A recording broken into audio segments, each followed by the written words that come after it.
کہ کل سے ہم حیدرآباد میں تھے اور کل رات جب ہم وہاں سے واپس آئے تو بڑی تعداد میں بزنس کمیونٹی کے لوگ حیدرآباد سے ہماری اس مسجد میں وہ ایک دن راہ خدا میں گزارنے کے لیے آئے ہیں. جمعے کی نماز میں بھی ہمارے ساتھ ہیں. تو جو کراچی کے ہیں یا حیدرآباد کے ہیں بزنس کمیونٹی کے لوگ نارملی ایک ڈیل ڈھونڈ رہے ہوتے ہیں, کوئی فائدے والا کام مل جائے, کہاں ڈسکاؤنٹ زیادہ ملے گا, کہاں جناب کوئی اچھا سودا مل جائے. تو آپ سوچیں کہ شریعت کی طرف سے ہر جمعے کو ایک ڈیل آفر کی گئی ہے کہ جناب ہر جمعے کو ایک نیکی کریں 70 نیکیوں کا ثواب ہے. تو اب عقل مند وہ ہے کہ ڈے آف فرائیڈے وہ باقی کام کم کر کے زیادہ نیکیوں میں گزارے, تلاوت کرے, ذکر و اذکار کرے. بلکہ ایک حدیث سنا دیتا ہوں, اللہ کرے کہ کوئی عمل کر لے گا تو مجھے بھی ثواب مل جائے گا. ایک حدیث پاک کا خلاصہ ہے کہ جو جمعہ کے دن 5 کام جمع کر لے, یعنی 5 کام کر لے, وہ 5 کام پہلے سن لیں. روزہ رکھے, جمعہ پڑھے, کسی مریض کی عیادت کرے, کسی جنازے میں شرکت کرے اور کسی نکاح میں شرکت کرے. ایک دن میں, یعنی جمعہ کے دن جو یہ 5 کام کر لے, نبی پاک فرماتے ہیں اس پر جنت واجب ہو جاتی ہے. اب ہے کمال کی بات, انعام کتنا بڑا ہے کہ نبی پاک فرما رہے ہیں جنت واجب ہو جاتی ہے. تو اب ہمیں کتنی کوشش کرنی چاہیے. تو جناب آپ نے جمعہ کے دن کوشش کر کے یہ سارے کام کر لینے. اب کسی زندگی میں ایک جمعہ تو ایسا ہو سکتا ہے, ہماری اس مسجد میں بھی جمعے کو بعض اوقات نکاح ہوتا ہے تو نکاح میں شرکت کر لی, کسی دن جمعے کو روزہ رکھا ہو, تو اب 2 کام کرنے ہیں. تو بہرحال اللہ کرے کہ ہمیں نیکیاں کرنے کا جذبہ جو ہے وہ نصیب ہو جائے. آج قرآن پاک کی کون سی آیت اور اس پر ہم جو گفتگو کریں گے, ہماری کوشش ہر جمعے کو یہ ہوتی ہے کہ کچھ قرآن کی باتیں کی جائیں, کچھ قرآن سے میسج لیا جائے. تو آج قرآن مجید فرقان حمید کی آیت ہے. اللہ کریم قرآن میں ارشاد فرماتا ہے, پارہ نمبر 1 ہے, سورہ بقرہ ہے اور آیت نمبر ہے 85. بسم اللہ الرحمن الرحیم. افتؤمنون ببعض الکتاب وتکفرون ببعض فما جزاء من يفعل ذلك منكم الا خزي في الحياة الدنيا ويوم القيامة يردون الى اشد العذاب وما الله بغافل عما تعملون. آسان ترجمہ قرآن کنز العرفان. تو کیا تم اللہ کے بعض احکامات کو مانتے ہو اور بعض سے انکار کرتے ہو؟ تو جو تم میں ایسا کرے اس کا بدلہ دنیاوی زندگی میں ذلت و رسوائی کے سوا اور کیا ہے, اور قیامت کے دن انہیں شدید ترین عذاب کی طرف لوٹایا جائے گا, اور اللہ تمہارے اعمال سے بے خبر نہیں ہے. اے میرے پیارے اسلامی بھائیوں, اب اس آیت میں جو ہمیں میسج دیا جا رہا ہے نا, وہ بڑا کمال کا میسج ہے. بیسیکلی آیت کا جو واقعہ تو شان نزول تو یہودیوں کے لیے تھا کہ ان سے اللہ کریم نے 3 باتوں کا تورات میں وعدہ لیا تھا. ایک دوسرے کو آپس میں قتل نہیں کرو گے, ایک دوسرے کو جلا وطن نہیں کرو گے, یعنی گھروں سے نہیں نکالو گے, تم میں سے کوئی شخص قید ہو جائے یا غلام بنا لیا جائے تو اسے خرید کر آزاد نہیں کرو گے. لیکن انہوں نے کیا کیا, 3 وعدوں میں سے 1-2 باتیں ماننا شروع کر دی اور ایک اپنی مرضی سے قتل و غارت گری کرنے لگے. تو اب قرآن مجید فرقان حمید میں ان سے کیا کہا گیا, افتؤمنون ببعض الکتاب, تو کیا تم اللہ کے بعض احکام کو مانتے ہو, اور پھر کیا فرمایا, وتکفرون ببعض, اور بعض سے انکار کرتے ہو, یعنی اپنی مرضی سے ایک حکم کو پک کر لیتے ہو, ایک کو چوز کر لیتے ہو, باقی چھوڑ دیتے ہو. اب جو یہ کرتا ہے تو پھر اس کے بارے میں اس کی سزا کیا بیان فرمائی قرآن نے, فما جزاء من يفعل ذلك منکم, یعنی کیا جزا جو کرے یہ تم میں سے, فرمایا الا خزي في الحیات الدنیا, مگر رسوائی دنیا کی زندگی میں, یہ دنیاوی سزا تھی. اب مزید فرمایا وَيَوْمَ الْقِيَامَةِ يُرَدُّونَ إِلَىٰ أَشَدِّ الْعَذَابِ, اور قیامت کے دن انہیں شدید ترین عذاب کی طرف لوٹایا جائے گا. یعنی جو اپنی مرضی کا حکم مان لے, باقی کا انکار کرے, اسے 2 سزائیں ملیں گی, دنیا میں بھی سزا ملے گی اور آخرت کا شدید عذاب بھی ملے گا. وَمَا اللَّهُ بِغَافِلٍ عَمَّا تَعْمَلُونَ, اور اللہ تمہارے اعمال سے بے خبر نہیں ہے. تو اے میرے پیارے اسلامی بھائیوں, یہاں ایک بڑا واضح قرآن کا میسج ہے. یقیناً یہ ان لوگوں سے فرمایا گیا, مگر یہ حکم ہم سب کے لیے بھی ہے. کہ قرآن کے کچھ احکام، شریعت کے کچھ احکام مان لیے اور کچھ کو رد کر دیا ہے، کسی کا انکار کر دیا. فرمایا پھر اس کے لیے شدید ترین عذاب ہے، دنیا میں بھی اور آخرت میں بھی. اب اس واقعے میں ہمیں ایک اور بات یہ سننے کو مل رہی ہے کہ ظلم بھی حرام ہے اور ظلم پر مدد کرنا بھی حرام ہے. یہ اوس و خزرج اور یہ اس زمانے کے جو قبیلے تھے جو آپس میں لڑتے تھے اور ظالموں کی مدد کرتے تھے، ان پر یہ آیت جو نازل ہوئی، اس سے ہمیں کیا میسج ملا کہ ہمارے یہاں بھی ہمیں ظلم کی طرفداری نہیں کرنی ہے، ظلم کرنا بھی نہیں ہے اور ظالموں کا ساتھ بھی نہیں دینا ہے. اب ہمارے یہاں کس انداز سے طرفداری ہو رہی ہوتی ہے، اب ذرا میں کچھ مثالوں کے ذریعے سمجھاتا ہوں کہ ہمارے یہاں کچھ لوگ جان رہے ہوتے ہیں، میرا چاچا ہے، میرا تایا ہے، چھوٹا بھائی ہے یا بڑا بھائی ہے، رشتہ دار ہے، پتہ غلط کر رہا ہے مگر چونکہ اپنا ہے اب اس کی طرفداری کر رہے ہوں گے. ٹھیک ہے، اگر خدا نہ خواستہ ہمارے بولنے کے سبب لڑائی جھگڑے ہو سکتے ہیں، خاندان کے حالات بگڑ سکتے ہیں، تو ہمیں خاموشی اختیار کرنی چاہیے، لیکن جھوٹ اور اس کی طرفداری نہیں کرنی چاہیے کہ یار میرا گرائی ہے تو میرے محلے کا ہے تو ہمارے قبیلے کا ہے، اگر اس کا جھگڑا ہو گیا ہے یا وہ کسی کے ساتھ زیادتی کر رہا ہے اور آپ کو بٹھا رہا ہے ساتھ کہ بھائی آپ بتاؤ میں غلط ہوں کہ صحیح ہوں. بھائی دو چیزیں ہیں، یا تو آپ کو لگتا ہے میں غلط کہوں گا تو لڑائی اور بڑھ جائے گی، یہ مجھ سے بھی لڑے گا، تو آپ خاموش ہو جائیں، مگر یہ نہ کہیں کہ ہاں تم صحیح ہو. بھائی یہ میرا رشتہ دار بالکل ٹھیک کہہ رہا ہے. آپ کو فیصلہ انصاف کا کرنا ہے، آپ کو طرفداری ظالم کی نہیں کرنی ہے، کیونکہ یہی وہ غلطی ہے کہ کچھ قرآن کے احکام کو مان رہے ہیں اور کچھ جناب چھوڑ رہے ہیں. آگے سنیے، اب پارٹنر ہوتے ہیں، دو مل کر کام کر رہے ہیں، ہمیں پتا ہے یار یہ پارٹنر ہے میرا، مگر یہ سامنے والے گاہک سے بات ٹھیک نہیں کر رہا ہے، یہ جھوٹ بول رہا ہے، یہ جھوٹ بول کے سودا بیچ رہا ہے اور اس نے ابھی سود پہ پیسے لیے ہیں یا فلاں غلط کام کیا ہے. ہم کہتے ہیں یار اب اس کی غلط اس کو کہیں گے تو کمپنی بیٹھ جائے گی، بیچتا تو مال بڑا اچھا ہے، جھوٹ بول کے بیچ تو آتا ہے، سودا سب سے اچھا بیچتا ہے جناب، کاروبار اس کو سمجھ بڑی ہے، کچھ بھی کر کے آئٹم بیچ کے آ جاتا ہے. اگر میں اس کا پارٹنر ہوں اور میں خاموش ہوں اور میں بلکہ طرفداری کر رہا ہوں تو پھر آپ سوچیں کہ ہم کیا کر رہے ہیں. ہاں ہمیں ایسے یا تو پارٹنر رکھنے نہیں چاہیے جو حرام کما رہے، کیونکہ قیامت کے دن ہم اگر اس کے پارٹنر ہیں تو اس کے حرام کاموں کا جواب بھی دینا پڑ جائے گا نا. بہت سارے شیئر کمپنی کے کاروبار کو جو علماء منع کرتے ہیں، اس کی ایک بڑی وجہ علماء یہ بیان کرتے ہیں کہ آپ جناب اس کمپنی میں ایک طرح سے پارٹنر بن جاتے ہیں. آپ کو کیا پتا اس کمپنی میں کیا کیا حرام ہو رہا ہے، اس کی بڑی تفصیل ہے. میں نہیں کہہ رہا سارا کام غلط یا سارا کام صحیح، آپ کسی صحیح عالم دین مفتی کے ساتھ بیٹھے تو صحیح. پارٹنر بننا آسان نہیں ہے کسی کا. اب اگر آپ کسی بھی چیز کے پارٹنر ہیں تو اس کے اچھے کے بھی پارٹنر ہیں، اس کے برے کے بھی پارٹنر بن گیا. تو یہ سوچنا ہوگا کہ کہیں میں غلط کام کی طرف تو نہیں جا رہا. اسی طرح لوگ معاذ اللہ آج کل کیا ہوتا ہے، کچہریوں میں جھوٹی گواہیاں دے رہے ہیں. اللہ اکبر، حالانکہ معلوم ہے کہ جھوٹی گواہی دے رہا ہوں، ظلم ہو رہا ہے، مگر کہیں ایسا نہ ہو کہ کسی مظلوم کے ساتھ برا ہو جائے اور کسی ظالم کا فائدہ ہو جائے، تو پھر دنیا اور آخرت کے شدید عذاب کے لیے تیار رہیے. کل میرا حیدرآباد پریس کلب میں بیان تھا تو وہاں بھی میں نے یہ بات کہی صحافیوں سے بھی. اس سے پہلے جب بار کونسل میں جانا ہوا وہاں بھی یہ میں بات عرض کرتا ہوں کہ دیکھیں، ایک بات یاد رکھیے کہ آپ کی لکھت سے، آپ کے کالم سے، آپ کی صحافت کی آواز سے، یا اگر آپ وکیل ہیں تو آپ کیس لیتے وقت بھی یہ دیکھیں، وکیلوں کو پتا ہوتا ہے کہ میں جس کا کیس لے رہا ہوں یہ ظالم ہے یا مظلوم ہے، مگر اگر پیسے اچھے ملتے ہیں، اگر نام ہو رہا ہے، اگر شہرت ہو رہی ہے، تو کہتے ہیں یار ہمیں تو اپنے کیس سے مطلب ہے نا.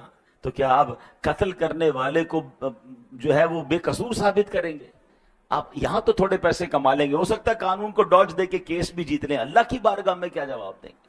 کبھی بھی ظالم کا ساتھ نہیں دینا ہے، کبھی جھوٹی گواہی نہیں دینی ہے. دو باتیں ہیں، شریعت کہتی ہے اگر آپ ظلم کے خلاف آواز نہیں اٹھا سکتے تو کم از کم ساتھ تو نہ دینا ہے، آپ خاموش ہو کے سائڈ پہ ہو جائیں. لیکن یہ ہونا ضروری ہے. اور جو ماشاءاللہ کہتے ہیں نا حسینی قافلے کے سپاہی ہوتے ہیں وہ تو ظلم کے خلاف کھڑے ہو جاتے ہیں اور پھر کھڑے ہوتے ہیں. نقصان ہوتا ہے تو نقصان سے ڈرتے نہیں، کیونکہ امام حسین رضی اللہ تعالیٰ عنہ نے ہمیں سکھا دیا ہے کہ قتل حسین اصل میں مرگ یزید ہے، اسلام زندہ ہوتا ہے ہر کربلا کے بعد. بہرحال میرے پیارے اسلامی بھائیوں، ہم نے یہ بات سمجھنی ہے. اب آج کل ہمارے معاشرے میں ایک اور بڑا فتنہ آیا ہے، اور وہ کیا ہے؟ آدھی جہالت ہے. کیونکہ قرآن نے بڑا پیارا حکم دیا ہے، افتؤمنون ببعض الکتاب وتکفرون ببعض. تو کیا تم اللہ کے بعض احکام کو مانتے ہو اور بعض سے انکار کرتے ہو؟ تو اب ہوا کیا ہے، ایک بات یاد رکھیے گا، آدھا جاہل جو ہوتا ہے وہ بہت خطرناک ہوتا ہے، کیونکہ کچھ لوگ قرآن کی ایک دو آیتیں یاد کر کے، ایک دو حدیثیں یاد کر کے اب احکام شریعہ بیان کرنا شروع کر دیتے ہیں کہ یہ ناجائز ہے، یہ جائز ہے۔ ارے بھائی قرآن میں تو لکھا ہے، ایسا تو کر ہی نہیں سکتے۔ اب ہمارے بھولے بالے مسلمان، ہم نے بھی پورا قرآن نہیں پڑھا، ہم نے بھی علم دین حاصل نہیں کیا، اب کوئی سوشل میڈیا پر آ کر ایک قرآن کی آیت بتا کر سب کو گمراہ کر رہا ہے کہ جناب قرآن میں تو یہ حکم ہے۔ حالانکہ اگر قرآن کا حکم بیان کرنا ہے تو پورے قرآن کا مطالعہ کر کے بیان کرنا ہے۔ قرآن کی کچھ آیتوں میں ناسخ و منسوخ کے احکام ہیں، کچھ آیتیں پہلے نازل ہوئیں، کچھ بعد میں نازل ہوئیں، پہلا حکم ختم ہو گیا۔ اور جناب بعض اوقات حدیثوں میں بھی اس طرح ہوتا ہے، یہ علماء کا کام ہے کہ وہ تمام حدیثوں کا مطالعہ کر کے یا قرآن کریم کا پورا مطالعہ کر کے پھر ہمیں حکم بتاتے ہیں کہ اب حکم ہمارے لیے کیا ہے، ہم نے شریعت پر عمل کیسے کرنا ہے۔ حضرت عیسیٰ علیہ السلام، اب آدھے جاہل اور جہالت کی بات کتنی خطرناک ہوتی ہے۔ عیسیٰ علیہ السلام کہیں تیز تیز قدم کے ساتھ جا رہے تھے، ایک شخص ملا، کہتا علی جان اتنے تیز تیز کہاں جا رہے ہیں؟ تو کہا میں نے ایک بے وقوف کو دیکھ لیا ہے، اس سے دور بھاگ رہا ہوں۔ عرض کیا علی جان آپ تو بڑے شاندار شخصیت والے ہیں، بڑی شان والے ہیں، آپ تو مردے زندہ کر لیا کرتے ہیں۔ آپ نے بڑا خوبصورت جملہ فرمایا مردے زندہ کرنا آسان ہے، بے وقوف کو سمجھانا انتہائی مشکل ہے۔ اب وہ جو خارجی فرقہ تھا انہوں نے کیا کہا، انہوں نے کہا اللہ تو قرآن میں فرماتا ان الحکم الا للہ، ان الحکم الا للہ، حکم تو صرف اللہ کا ہے۔ مولا علی نے بندے کو ثالث بنا دیا، اس کے ذریعے فیصلہ کروا دیا، یہ تو کفر ہو گیا۔ آپ دیکھیں ایک قرآن کی آیت، اس کا ایک جز، اس سے اپنی عقل سے فیصلہ کیا اور جناب شور مچانا شروع کر دیا۔ اللہ اکبر، میرے شیر خدا مولا علی کا تدبر دیکھیں، آپ کی جناب صبر کا مقام دیکھیں، آپ تو اس قدر عظیم ہستی ہے کہ آپ حکم فرماتے نہ جانے کیا ہو جاتا۔ آپ نے پھر سلو کی طرف بات آگے بڑھائی، آپ نے جو ترجمان القرآن ہیں عبداللہ ابن عباس رضی اللہ تعالیٰ عنہ، کمال کا قرآن کا علم تھا، ان کو بھیجا کہ جا کے ذرا ان کو سمجھائیں۔ حضرت عبداللہ ابن عباس ان کے پاس گئے، کہا بتائیے کیا مسئلہ ہے؟ وہ کہتے مسئلہ یہ اللہ کے سوا تو کوئی حکم بن نہیں سکتا، کوئی فیصلہ کر نہیں سکتا، یہ مولا علی نے انسان کو یہ حکم کیسے دے دیا؟ تو جناب معاذ اللہ یہ کفر ہو گیا۔ اللہ اکبر، اب سنیے گا حضرت عبداللہ ابن عباس کا جواب بھی، اور آج کل کے دور میں یہ جو آدھی جہالت پھیلانے والے ہیں ان کو بھی آپ نے جو ہے وہ سمجھنا ہے۔ انہوں نے کہا کیا تم نے سورہ مائدہ کی آیت نمبر 95 کی تلاوت نہیں کی ہے؟ اگر حالت احرام میں، اللہ کیا فرماتا ہے، اگر کوئی حالت احرام میں کسی جانور کو مار دے، مثلا کسی نے خرگوش کو مار دیا، اب حکم یہ ہے کہ اس جانور کی قیمت صدقہ کرے، جس قیمت کا جانور اس نے مارا ہے احرام کی حالت میں، اس کی قیمت کو صدقہ کرے۔ اب سوال یہ کہ پتہ کیسے چلے کہ جناب یہ قیمت کتنی تھی جانور کی، یا خرگوش مار دیا کوئی بھی جانور، اس کی قیمت کیا تھی؟ اللہ قرآن میں حکم فرماتا ہے یحکم بہ ذوی عدل منکم، تم میں سے 2 معتبر آدمی اس میں فیصلہ کر لیں۔ اللہ اکبر، عبداللہ ابن عباس کہتے ہیں چند روپوں میں خرگوش آ جاتا ہے، اس کی قیمت ڈیسائیڈ کرنے کے لیے تاکہ آپس میں پرابلم نہ ہو 2 بندے بیٹھ کے فیصلہ کر لیں۔ اللہ اکبر، فرمایا بتاؤ جانور کی قیمت زیادہ یا انسانوں کی قیمت زیادہ؟ شیر خدا نے صحابہ کرام کے درمیان کوئی ڈسٹربنس نہ ہو جائے، کوئی لڑائی نہ ہو جائے، انسانی جان ضائع نہ ہو جائے، اس کے لیے کسی کو حکم بنایا کہ جناب فیصلہ کرا دیا جائے، تو اس میں کیا حرج ہے؟ جب خرگوش کی قیمت معلوم کرنے کے لیے قرآن کہہ رہا ہے کہ جناب 2 بندے بیٹھ کر فیصلہ کر لیں کہ قیمت کیا ہے، تو پتہ یہ چلا ایک آیت تو پڑھی تھی، پورا قرآن نہیں پڑھا تھا، حالانکہ آگے قرآن میں اس کی ڈیفینیشن موجود ہے۔ اور یہی آج کے دور کا پرابلم ہے، اور یہاں ہماری بھی ایک کمزوری ہے کہ ہم جناب ہر کسی کی بات سننے کے عادی بن گئے، اور جب سنتے ہیں تو کنفیوز ہو جاتے ہیں۔ معاذ اللہ، اب تو لوگ غیر مسلموں کو سننے لگ گئے، جب سنتے ہیں تو کہتے ہیں یار یہ اسلام کی جو حقانیت ہے اس پہ کچھ کنفیوژن ہے۔ ہمیں آ کے لوگ سوال کر رہے ہوتے ہیں اللہ تبارک و تعالیٰ ایک ہے، اس کی دلیل کیا ہے؟ اچھا اللہ ہے، اس کی دلائل بتائیے۔ اللہ اکبر، کیا آج ہمارے دین اور ایمان میں اتنی کمزوری آ گئی کہ جب جس کی جو مرضی ہو کوئی ایک بات کر دے اور ہم کنفیوز ہو جائیں، پھر اپنے عقائد پر، اپنے معمولات